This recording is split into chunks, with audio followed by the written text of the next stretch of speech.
Bonjour à tous, Zach Mwekassa, fondateur de Mwekassa. Merci à tout le monde, excusez-moi, on ne pourra pas faire tout le tralala aujourd'hui, on a très peu de temps. Merci à tous les anciens, à tous ceux qui nous suivent depuis longtemps, vous êtes très appréciés. Merci à tous les nouveaux, votre première fois avec nous, enchanté. Et j'espère qu'à la fin de cette vidéo, vous n'en sortirez pas bredouille. Pour savoir où on va, il faut savoir d'où on vient. Pour connaître son avenir, il faut peut-être avoir un coup d'œil sur son passé.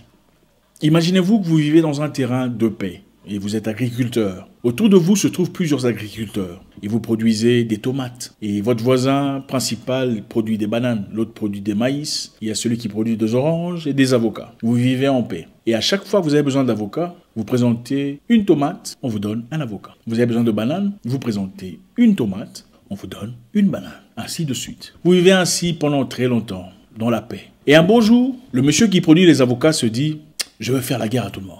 Il se lève et commence à se battre. Et comme il est fort, il vous bat tous. Il vous met à terre. Et évidemment, c'est un monsieur musclé, il est fort. Il dit, désormais les amis, c'est moi le chef.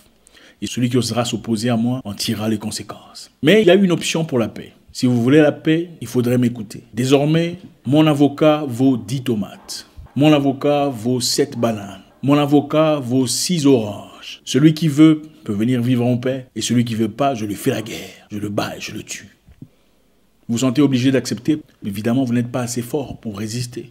Vous qui autrefois ne dépensez qu'une tomate pour avoir un avocat, désormais il faut en dépenser 10 pour un seul avocat. Et il dit à partir d'aujourd'hui, celui qui possède le plus d'avocats sera le plus riche, le plus stable. Votre vie se voit changer, n'est-ce pas? Est-ce que c'est juste? C'est injuste, n'est-ce pas?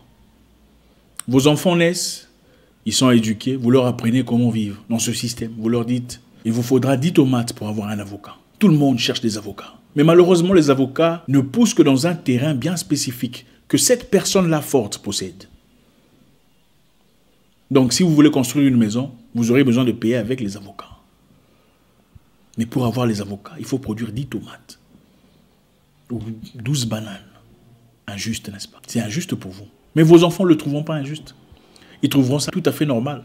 Parce que c'est le système dans lequel ils sont nés. Ils ont appris que dans la vie, je suis né dans un monde où il faut avoir des avocats. Et celui qui a le plus d'avocats, c'est le plus respecté, c'est le plus riche, c'est le plus stable, c'est le plus convoité. Et ils font tout ce qu'ils peuvent toute leur vie pour avoir des avocats. Qui en réalité ne valent pas grand-chose. Pas mieux que leurs tomates ou leurs bananes. L'homme fort en a pris goût. Parce qu'évidemment, pour acheter quoi que ce soit dans la vie, il fallait présenter des avocats. Si on veut du poisson, il faut montrer des avocats pour avoir du poisson. Des céleris, il faut donner des avocats pour avoir des céleris. On n'était plus autorisé de faire des échanges tomates, céleri ou tomates, poisson. Il fallait passer par les avocats parce que c'était le plus fort. Il dit, bon, désormais, je ne vous donnerai plus des avocats en forme de fruits.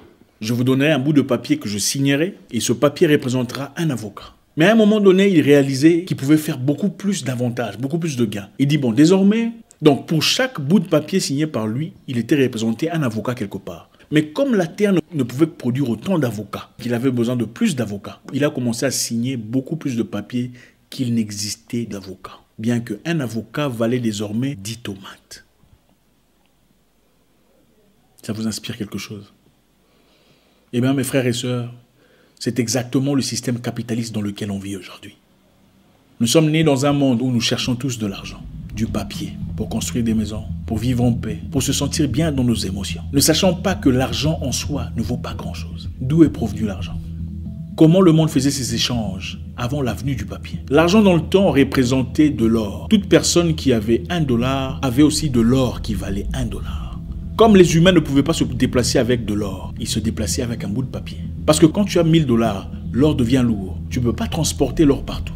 Il faut avoir un bout de papier pour représenter l'or qu'on a. Il y a longtemps, les humains échangeaient de l'or pour avoir des biens. Pour une personne qui cherchait du poisson, il pouvait changer de l'or pour avoir du poisson ou autre chose comme de l'argent ou du bronze ou autre outil pour se procurer ce qu'il cherchait. Et ça fonctionnait bien. Mais à un certain moment, comme les humains ne pouvaient pas se déplacer avec tout l'or possible, ça pesait, il fallait représenter l'or par un bout de papier. Et chaque bout de papier certifiait la possession d'or que la personne avait. L'or était gardé par celui qui donnait le bout de papier et le bout de papier était présenté pour faire la transaction. Au bout d'un moment, le plus fort a dit, vous n'aurez plus besoin d'or pour faire des transactions.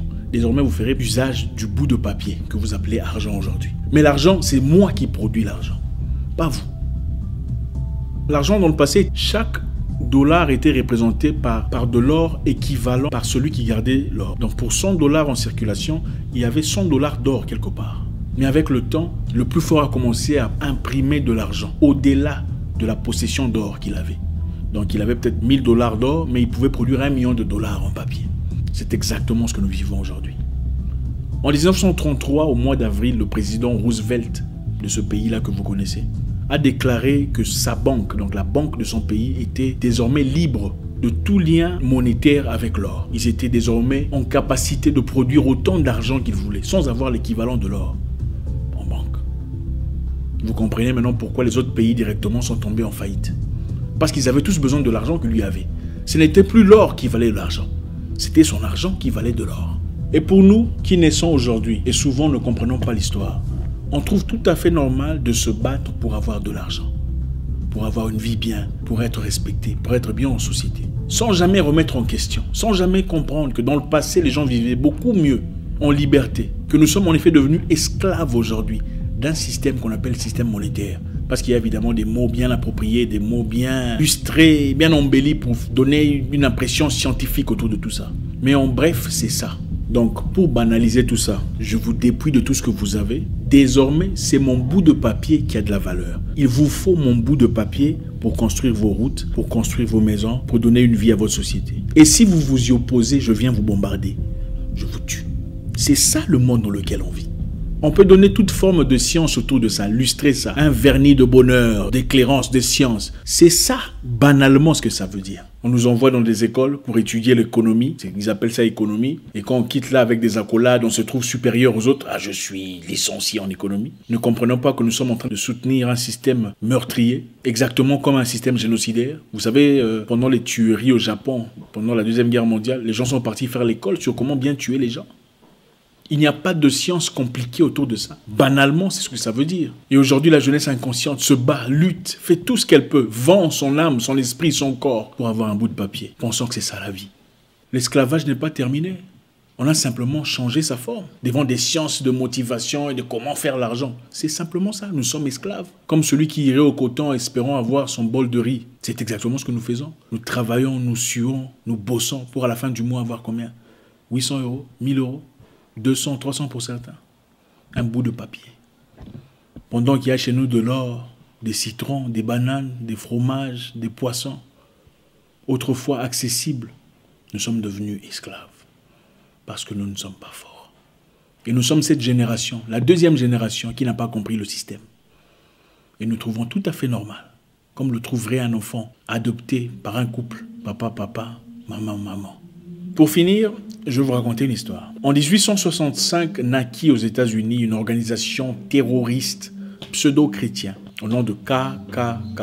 Il s'agissait ici de gens qui avaient pour but de terroriser ceux qui nous ressemblent, de brûler vifs, de battre, d'abattre, de blesser et de détruire toute aspiration professionnelle de ceux qui nous ressemblent, de garder sous le joug de l'esclavage. À cette époque-là, beaucoup de ceux qui nous ressemblent étaient libérés, libres de travailler, libres de vivre leur vie comme ils l'entendaient. Et dans une petite ville, Tulsa, à Oklahoma, on voyait revivre, naître une communauté de ceux qui nous ressemblent forte, une communauté libre. Et pendant la Première Guerre mondiale, ceux qui nous ressemblent sont partis représenter les États-Unis en Europe dans leur campagne de guerre. Ils ont été vaillants, braves, ils ont lutté pour ce pays qui les a terrorisés pendant longtemps. Ils sont rentrés et n'ont jamais vraiment reçu les récompenses qu'ils espéraient. À Tulsa régnait une communauté nouvelle, de ces gens-là qui nous ressemblent, qui travaillaient, bossaient, s'amélioraient. Il y avait des hôpitaux, des dispensaires, des pharmacies, des restaurants, des hôtels, des banques. C'était la Black Wall Street.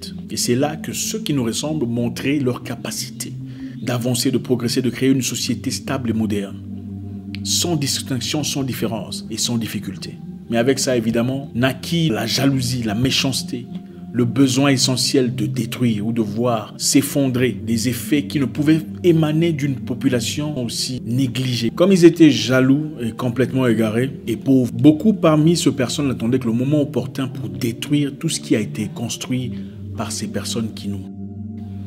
C'était de la jalousie, la méchanceté. Ils ne pouvaient pas grandir ni progresser, en tout cas pas au-delà de ce qu'eux étaient capables de faire. Alors un beau matin, un jeune garçon, Dick Rowland, c'était un cireur, hein, vous connaissez les cireurs de chaussures. Il partait aux toilettes. Et dans cet immeuble, les toilettes se trouvaient au premier niveau. Il fallait donc monter, il fallait donc prendre l'ascenseur. Arrivé aux toilettes, à son retour, il trouva dans l'ascenseur une jeune demoiselle caucasienne. Arrivé au rez-de-chaussée, la jeune fille commença à courir, à crier « Au secours, au secours, il m'a... » Vous connaissez exactement comment ça se passe. On a poursuivi le garçon effrayé. On l'a arrêté. À son arrêt, le journal a écrit directement « On a arrêté un mec qui s'est forcé sur une fille sans procès, sans distinction, sans quoi que ce soit. » Directement. Et ceux-là se sont préparés. On a écrit ce soir, nous allons détruire tout ce qu'ils ont construit. Et ils sont descendus dans les rues de la Black Wall Street. Ils ont commencé par bombarder avec des avions, une douzaine d'avions de guerre. C'était venu d'où? Douzaine d'avions de guerre? Une douzaine d'avions de guerre a bombardé la Wall Street. Les hôpitaux, les dispensaires, les pharmacies, les restaurants, les casinos, les shops, les boutiques. Tout ce qui a été construit, les immeubles, les locations étaient brûlées en feu. Et on a massacré toutes ces personnes avec des mitrailleuses. Pas arme pour personnel, mitrailleuse c'est une arme de guerre. Où est-ce qu'ils ont eu ça? Et la Wall Street était par terre. Après avoir tué autant de personnes, la Black Wall Street était en ruine. Un rêve, des idées construites depuis des années, 400 ans de travail pour une communauté brisée depuis ses profondeurs, qui ne sait qu'à se retrouver, à trouver un moyen de survivre dans une société aussi difficile. Tous leurs rêves étaient partis, envolés. Les lignes de téléphone étaient coupées, le télégramme était coupé pour empêcher toute communication avec le monde extérieur. Donc pour massacrer comme il se devait. Et curieusement, il y avait des camions qui partaient dans chaque maison avant d'être brûlés pour piller. Pour piller les chaises, piller les fauteuils, piller les lits, piller les frigos. Oui, oui. Piller les machines dans les entreprises, piller tout ce qu'il y avait à piller. Et ensuite brûler. Mais bon, aujourd'hui, on donne l'impression que c'est seulement un groupe de personnes qui pillent. On a pillé des bijoux, des magasins, des boutiques. On a tout pillé, tout dévalisé, ravagé. Ils ont bombardé une église. La grande église construite par cette communauté pour se réunir, se recueillir, a été brûlée, mise à terre. Elle était tellement belle, tellement bien construite qu'il fallait nécessairement la détruire. Chaque homme, parmi ceux qui nous ressemblent, ce jour-là était soit mort, blessé, arrêté ou confiné de force. Des jeunes garçons de 15 ans et 16 ans avaient des mitrailleuses pour éliminer cette communauté de la Black Wall Street. Sans remords. Après avoir tout détruit, pendant que tout le monde était détenu, emprisonné ou confiné de force, on a obligé une carte. D'accord, il fallait avoir une carte signée par un blanc pour autoriser à chaque personne de couleur de sortir ou de vaquer à quelconque occupation. Il fallait qu'un blanc signe, disons, ah d'accord, il travaille pour moi, pour qu'il sorte. Sinon, vous restez confiné, emprisonné. Ils ont voté une loi. Ils ont voté une loi exigeant à ce que toute personne voulant reconstruise sur des normes anti-inflammatoires. Je ne sais pas comment vous appelez ça chez vous en France. C'est-à-dire construire avec des matériels qui ne brûlent pas. Et c'était extrêmement cher, inaccessible à ces personnes à cette époque-là. On a fait ça exprès pour garder la Wall Street par terre. Il n'y a rien de nouveau sur terre, mes frères. Je pense qu'il est important de parler du passé. Parce que beaucoup de gens vivent encore dans un monde de rêve. Ah, la mondiale. Avant de vous mondialiser, il faut vous connaître, vous personnaliser. Tu ne peux pas mondialiser le monde avant de personnaliser ta vie. D'abord, savoir ce que tu représentes. Où est-ce que tu es? Tu es arrivé là comment? Il ne suffit pas de crier oh, oh, on ne nous aime pas. Il faut comprendre qu'est-ce qui se passe. Qu'est-ce qui s'est passé dans le passé? Qui a combattu la guerre pour toi? Sont-ils morts en vain? Lumumba, Sankara, Marcus Garvey, sont-ils partis en vain? Marcus Garvey, tu ne connais pas. Mais tu connais Kim Kardashian, Beyoncé, Shakira. C'est une honte, mes frères. Il n'y a rien de nouveau sur Terre, mais il faut comprendre le combat dans lequel nous sommes. Ceux qui luttent aux États-Unis aujourd'hui le font pour des causes bonnes. Mais il y a des gens qui brûlent les rues pour donner une justification de force afin que le gouvernement vienne... Ceux qui brûlent les rues aux États-Unis aujourd'hui ne font pas partie des communautés qui veulent le bien de notre communauté. Ils sont là pour faire voir au monde. Voilà, regardez comment. Ils ne peuvent pas lutter en paix. Ils détruisent toujours. Ils sont en effet des intrus. Ils ont été envoyés pour faire ça. Pour que l'on déclare martial law et que le gouvernement soit entre les mains du président et que le président envoie l'armée et que l'armée fasse ce qu'il a à faire. Il n'y a rien de nouveau sur Terre. Ceci s'est passé en 1921, il y a moins de 100 ans et on pense que les choses ont changé. On pense que soudainement, les gens vivent avec beaucoup de choses dans leur cœur. Ils ont peut-être eu cette opportunité, cette brèche de montrer de quoi on est capable. Tous qui ne ressemblent pas ne sont pas méchants. mais penser qu'ils sont aussi tous bons serait aussi stupide que penser son contraire. Merci infiniment. Merci encore infiniment pour ce moment d'intimité. Ça fait plaisir. Il faut se connaître, il faut se découvrir. Nous ne nous connaissons pas. On nous a fait croire que connaître le village de son père, c'est le début de la sorcellerie et de l'enfer et de la perdition éternelle. Pourquoi tu veux connaître le village de ton père ou la langue de ton père? Il faudrait par contre connaître Paris, Londres et Bruxelles. Qui vous a dit ça? J'espère vous parler encore très bientôt dans une nouvelle vidéo. Au revoir.